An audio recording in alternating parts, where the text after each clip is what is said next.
कक्षा दशम गणित में आप सभी का स्वागत है। आइए आज हम सांख्यिकी के अंतर्गत आंकड़ों का विश्लेषण एनालाइजिंग डाटा में बहुलक मॉड का अध्ययन करते हैं। एक प्रश्न के आधार पर हम बहुलक को ज़्यादा अच्छे से समझ सकते हैं। आइए देखते हैं। निम्नलिखित आंकड़ों का बहुलक ज्ञात कीजिए। हमारे सामने आंकड़े हैं 25, 9, 69, 34, 70, 36, 90, 70, 56, 70, 71। इस प्रकार से आंकड़े दिए गए हैं। इन आंकड़ों का बहुलक ज्ञात कीजिए। आंकड़ों से निष्कर्ष वास्तव में बहुलक क्या है? तो आंकड़ों से निष्कर्ष निकालने का एक मापक बहुलक होता है। बहुलक प्रेक्षणों में सबसे अधिक बार आया प्रेक्षण होता है। जैसे इस दिए गए आंकड़े में सबसे अधिक बार जो प्रेक्षण आया है उसे ही बहुलक कहा जाता है। ठीक है, जिसकी अर्थात जिस आंकड़े की पुनरावृत्ति कहें कि इसको बारंबारता कहें, सर्वाधिक बार आया हो वह आंकड़ा ही बहुलक कहलाता है। जैसे यहाँ पर इन आंकड़ों में बहुलक ज्ञात करना है तो आइए देखते हैं। सबसे पहले इन दिए गए आंकड़ों को आरोही क्रम में लिख लेते हैं। आंकड़ों को आरोही क्रम में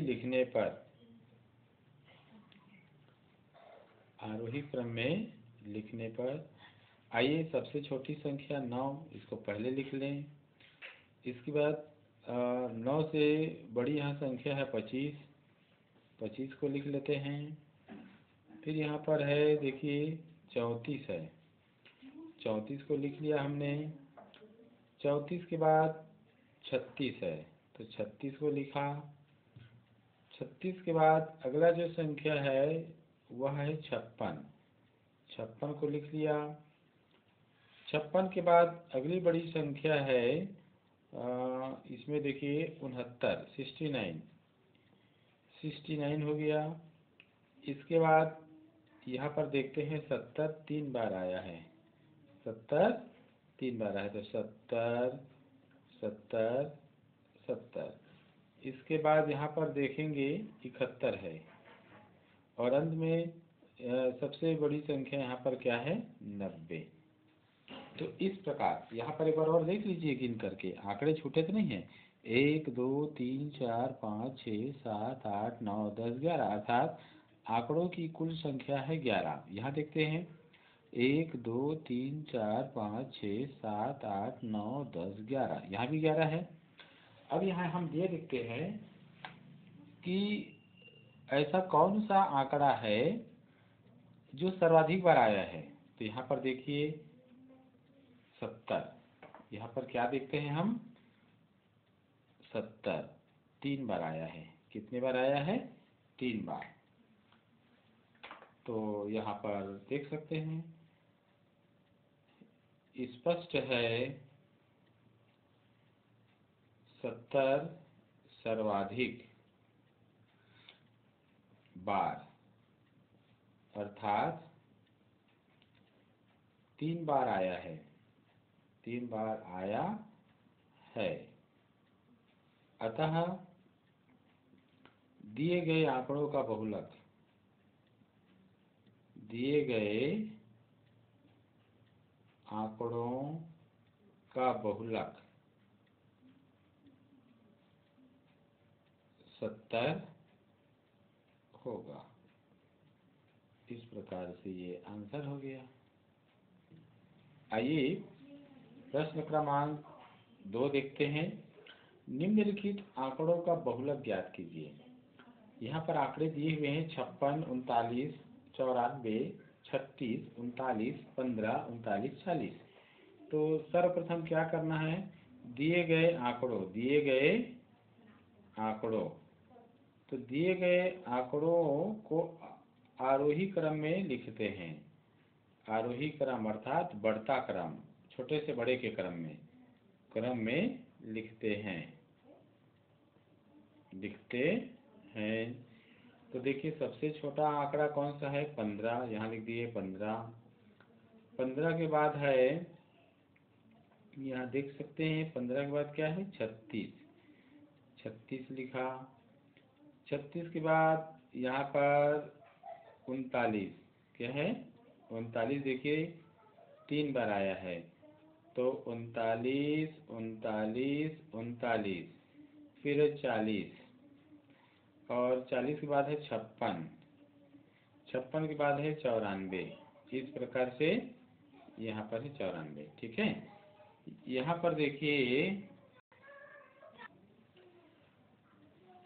आंकड़ों को देखने से पता चलता है कि 39 सर्वाधिक बार अर्थात 3 बार आया है। अतः दिए गए आंकड़ों का बहुलक 39 होगा। तो यहाँ पर अब लिख सकते हैं बहुलक 39 है। ये हो गया आंसर। आइए बहुलक संबंधी एक और प्रश्न देखते हैं। एक दुकानदार अपनी दुकान पर किसी विशेष कंपनी के 5 अलग अलग नंबर, और नंबर क्या है? 6 number, 7 number, 8 number, 9 number, 10 number के जूते बेचता है। 3 महीने में हुई बिक्री के आंकड़े इस प्रकार हैं। देखिए यहाँ पर ये जो आंकड़े दिए गए हैं ये सारणीबद्ध आंकड़े के रूप में है ये। तो देखिए जूते का नंबर, 6 नंबर के जूते कितने बेचे गए? 18। 7 नंबर के जूते बेचे गए 24। 8 नंबर के जूते बेचे गए 41। 9 नंबर के जूते बेचे गए 19। 10 नंबर के जूते बेचे गए 9। तो इन आंकड़ों से बहुलक ज्ञात करना है। बहुलक ज्ञात करना है, क्या होगा? ध्यान देना है, इस प्रकार के जो आंकड़े रहेंगे सारणीबद्ध, सारणी को ध्यान से देखिए कि यहाँ पर 8 नंबर के जो जूते हैं सबसे अधिक बेचे गए हैं, अर्थात 8 नंबर के जूते की बारंबारता सर्वाधिक है। तो यहाँ लिख देंगे चूंकि 8 नंबर के जूते सर्वाधिक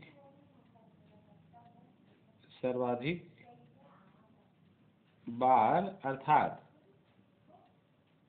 41 की संख्या में बेचे गए, 41 की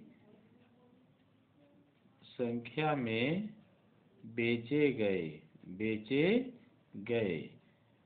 अतः दिए गए आंकड़ों का बहुलक क्या होगा? 8 होगा।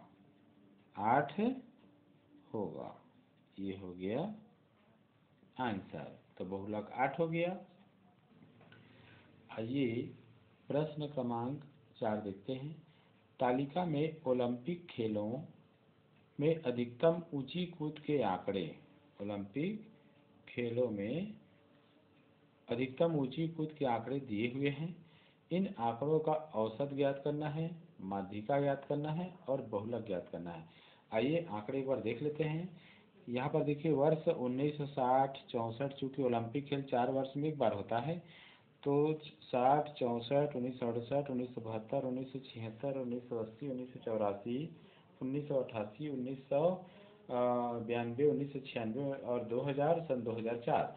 तो 1960 में ये जो ऊंची कूद के आंकड़े हैं 1.85 मीटर, 64 में 1.90 मीटर, 1968 में 1.82 मीटर, 1972 में 1.92 मीटर, 1976 में 1.93 मीटर, 1980 में 1.97 मीटर, 1984 में 2.02 मीटर, 1988 में 2.03 मीटर, 1992 में 2.02 मीटर, 1996 में 2.05 मीटर, सन 2000 में 2.01 मीटर, सन 2004 में 2.06 मीटर।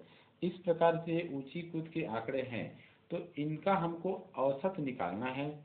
तो ध्यान दीजिए, औसत अर्थात समांतर माध्य, समांतर माध्य हमको ज्ञात करना है। तो समांतर माध्य ज्ञात करने के लिए आइए हल करते हैं। हल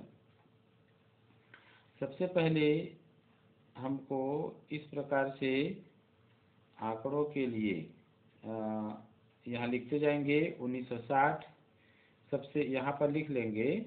पहले तो क्रमांक लिख लेते हैं, क्रमांक आइए ठीक है। फिर यहाँ लिख देंगे वर्ष, और वर्ष के बाद यहाँ पर जैसे वर्ष लिख रहे हैं, और वर्ष के बाद यहाँ पर उस वर्ष में कितना मीटर ऊंची कूद का रिकॉर्ड है ये, तो ये हो जाएगा ऊंचाई, और ऊंचाई किस में है, मीटर में, मीटर में। आइए इस प्रकार से, तो क्रमांक 1 1960, 1960 में कितना, 1.85 मीटर, ठीक है। नंबर 2 1964 में कितना, तो 1.90। तीसरा 1968 में 1.82। ध्यान दीजिए, दशमलव के नीचे दशमलव लिखिए, दशांश के नीचे दशांश, शतांश के नीचे शतांश, और इकाई के नीचे इकाई, तो आपको जोड़ने में आगे चल करके सहूलियत होगी। इसी प्रकार से 1972 में है 1.92। पांचवा 1976 में, इसमें देखिए 1976 में 1.93। 1980 में देखिए, तो 1980 में है 1.97। आइए आगे बढ़ते हैं। इस प्रकार से इसको बढ़ा लीजिए। और सातवां 1984, तो 1984 में है 2.028। 1988 में है 2.03, और इसको बढ़ा लेते हैं। नौवां 1988 के बाद आ रहा है 1992। 1992 में है 2.02। 1996 में है 2.05, और इसके बाद है सन 2000। सन 2000 में है 2.01, और 2004, सन 2004 का आंकड़ा है 2.06। ये इस प्रकार से हमने आंकड़ों को लिख लिया, संग्रहित किया। अब हमें क्या करना होगा, ये जो मान दिया हुआ है ये x है, ये जो मान है वो क्या है, x है, ठीक है। तो अब यहाँ पर हम योग ज्ञात करेंगे। तो योग इनका होगा x के मानों का। तो आइए अब इनको हम योग करेंगे। तो देखिए यहाँ पर इसको जोड़ते जाएंगे इसी प्रकार से। ये दशमलव के बाद यानी दशांश को जोड़ेंगे। अगर इसके बाद फिर देखिए दशमलव स्थान है, तो अब इकाई इकाई जोड़ेंगे। तो इस प्रकार सावधानी पूर्वक आप जोड़ लीजिए, तो इसका योगफल आ जाता है 23.58, ठीक है। और यहाँ पर देखना है समस्त प्रेक्षणों का योग, प्रेक्षणों का योग, और इसको हम दर्शाए थे इस प्रकार सिग्मा एक्स से। तो समस्त प्रेक्षणों का योग बराबर दिया हुआ है 23.58, और प्रेक्षणों की कुल संख्या, प्रेक्षणों की कुल संख्या तो प्रेक्षणों की कुल संख्या n का मान दिया हुआ है कितना, 12। तो इसलिए समांतर माध्य बराबर होता है इस प्रकार से समस्त प्रेक्षणों का योग बटे प्रेक्षणों की संख्या। इसका मान दिया हुआ है 23.58 और बटा है ये 12। तो इसको भाग कर लेते हैं, तो भाग करने पर आएगा 1.965 मीटर। तो इस प्रकार से ये आंसर हो गया। ठीक है, आइए अब हमको माध्यिका ज्ञात करने के लिए दिए गए आंकड़ों का माध्यिका ज्ञात करने के लिए जो पद है, तो पदों को आरोही क्रम में लिखते हैं। तो लिखने पर, ठीक है, तो आरोही क्रम में लिखेंगे। तो यहाँ पर देखेंगे ऊंचाई मीटर में है, ये किस में है, मीटर में। तो ध्यान दीजिए सबसे कम ऊंचाई कहाँ पर है, तो देखेंगे तो 1.82 है। इसके बाद 1.82 के बाद क्या है, 1.85 है, 1.85। फिर 1.90 है ये। इसके बाद है 1.92, ध्यान से आप इसमें से देखते जाएंगे।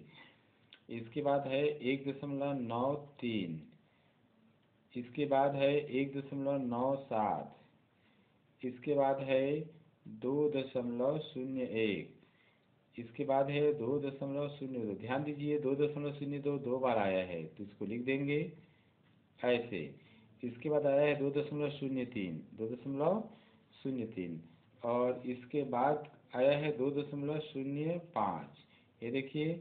और अंत में आया है 2.06, ये आखिरी में। तो इस प्रकार दिए गए आंकड़ों को हमने आरोही क्रम में लिखा तथा यहाँ पर आंकड़ों की संख्या n बराबर कितना है, 12, जो कि क्या है, सम है। ध्यान देना है यहीं पर, जो कि सम है। तो इसलिए माध्यिका ज्ञात करने के लिए सूत्र हमारे पास है n/2 वें पद का मान धन n/2 धन 1 वें पद का मान और पूरा बटा हो गया कितना, 2।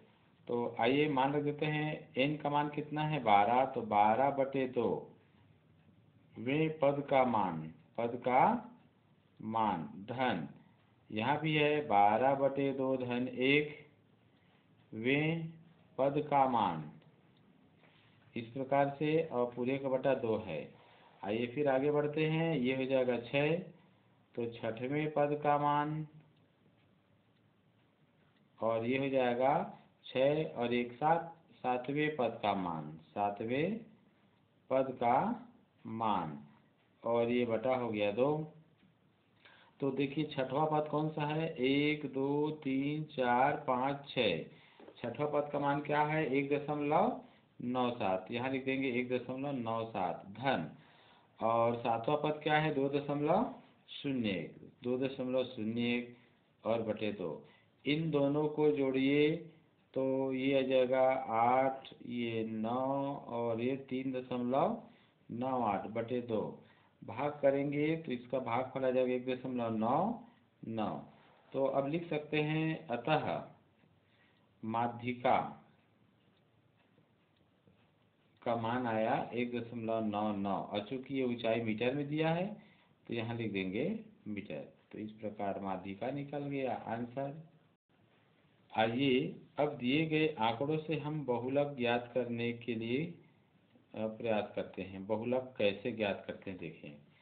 तो दिए गए आंकड़ों को ध्यान से देखिए, सर्वाधिक, ध्यान से देखिए, सर्वाधिक इसमें दिए गए पदों में 2.02 सर्वाधिक बार आया है, ये 1 बार और ये 2 बार। तो यहाँ लिख देंगे, क्योंकि दिए गए आंकड़ों में 2.02 सर्वाधिक बार, अर्थात 2 बार आया है, 2 बार आया है, अतः बहुलक 2.02 होगा। इस प्रकार से ये बहुलक ज्ञात हो गया। ठीक है, तो आपको प्रश्न को सावधानी से पढ़ना है। पढ़ने के बाद बहुलक ज्ञात करना है कि माध्यिका की समांतर माध्य, उसके अनुरूप आपको उसको सूत्र में लगा देना है। ठीक है।